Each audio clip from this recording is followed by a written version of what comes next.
Welcome back to the weekend show. You are now watching the lifestyle segment brought to you by HoloCrunch. Crunchy, yummy goodness. Good morning. Good morning, Andy. Today we'll be talking about World Contraception Day. It takes place on the 26th of November, the 26th of September, I beg your pardon, every year. The day's mission is to improve awareness of all contraceptive methods available and enable young people to make informed choices on their sexual and reproductive health. Joining us in today's program to discuss this, we have Dr. Kanu Onyekachi. He is a clinical quality and training advisor at Maristop, Nigeria. Welcome to the weekend show. Thank you so much, and thank you for having us. Yes. Also my pleasure to welcome Dr. Promise Ozuzu, who is a sexual and reproductive health right advocate and expert and heads the outreach channel at Maristop. Welcome to the weekend show. Thank you so much. Yeah. You're most welcome. Doc, let me start with you. What is the importance and the significance of today, World Contraception Day? Yeah. World Contraception Day is a day where, the world has agreed to create awareness, on issues around contraception. It's a day where, if you need to look at issues around women and the need for us to take control, of our reproductive health issues and all that, and giving, that right to women to say, okay, I have the choice. I have the right to make a choice of how many children I want to have and when I want to have them.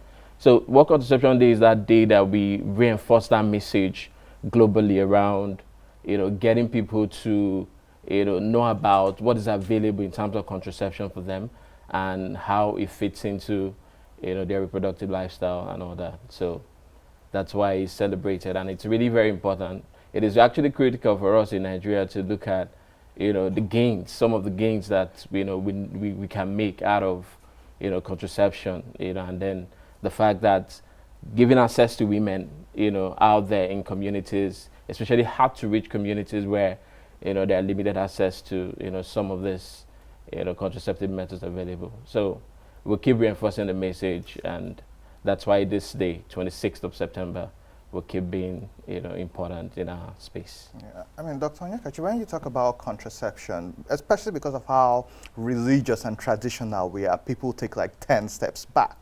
And so I was reading about this, and I noticed that when they talk about World Contraception Day, they say to make sure every pregnancy is wanted or that it matters. So tell us, what are the myths and the stereotypes when it comes to contraceptions and acceptance of it, especially here in Nigeria? Yeah, thank you so much. You're welcome. So basically, contraception, as we would, or just in common parlance, refers to what you need to do to take charge of your reproductive life regarding when I want to get pregnant, if and when I want to get pregnant.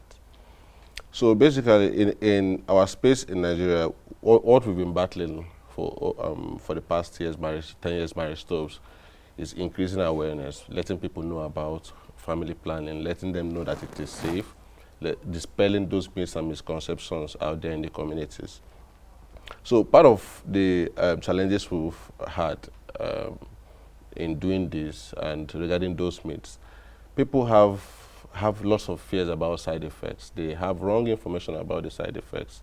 They feel, oh, when I have this family planning method, I won't be able to get pregnant again. Or when I have this family planning method, it will lead to, I will add weight, I will have infections and all that. But all those are not true. So what we try to promote is that people get access to quality information, because that's where it starts. When they have the right information, they can now have the right services. Again, beyond the issue of myths and misconception, we also have cultural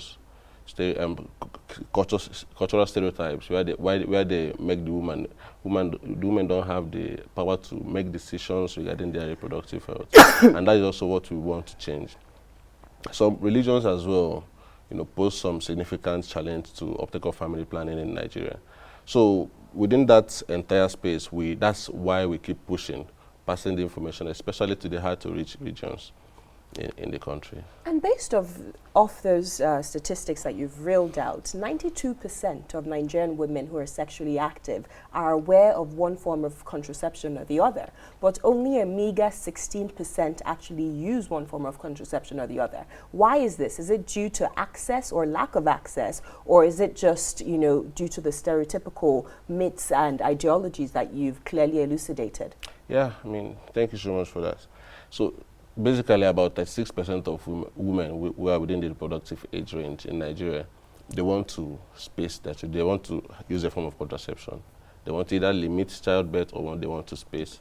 But only about 70% of them have that access. So about 19% more than half of that proportion they are not using the methods, family planning methods that they would have wanted to use. So part of that is access. When I mean access, they don't know that in their communities those services are available. That's one part. Then on the other hand, in their communities, they may not have people who are trained to deliver these services. You know, so if you don't have trained people to give these services, people won't access them. Some other issues that could come up, issues of commodities. People could be trained and they don't have, health workers could be trained, but commodities are not there for them to dispense to the end users. So a couple of those things come in. The providers bias is something we are battling so hard in marriage stops. Some service providers would, when I mean software, I mean nurses and doctors who are delivering these methods. They have their own personal biases. They feel, oh, because you're an adolescent, you're not supposed to have this method. Because you have one child, you're not supposed to have this method. So those levels of bias come to, you know, serve as a disincentive to uptake of contraceptions in the country. Yeah, so we also have the issues of inequitable gender norms in communities.